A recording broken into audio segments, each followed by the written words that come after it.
just like they can confiscate your guns. Take a look at this story from the Daily Mail. They point out, well, you know, we've all heard this. We've all said this to our kids. I'm not your personal taxi driver. They looked at the number of miles a typical British parent does in what we would call in the United States being a soccer mom. And they said, well, it works out to about 15,000 pounds a year. That'd be about $22,500. In London, it's about double that, okay? It's about $45,000. And they say that's what it would cost if you had a taxi. But, you know, we're told, don't worry, because we're not going to have cars.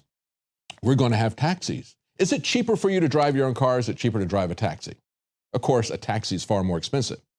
But the head of Uber says, well, what makes a taxi expensive is that dude in the car. We're going to get rid of him. They're going to be self-driving, and we're only going to have about 15 cents per mile is going to be our cost. Let me ask you how long you think that's going to last when he's got a monopoly. There is a Bloomberg technology conference going on in San Francisco. And this is some of the stuff that they're saying, the presenters there who are talking about it from Uber.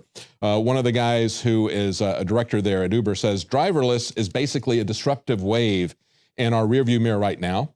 That's not a situation where the technology is going to be evenly distributed. It's going to be very proprietary. And if somebody can build a driverless car, they're going to have a massive economic advantage if they employ that fleet at scale, especially if they have the government helping them to maintain a monopoly.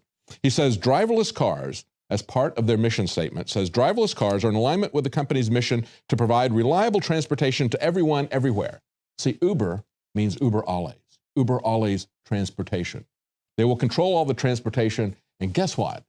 They're not going to give you economic pricing. They're going to give you monopoly pricing.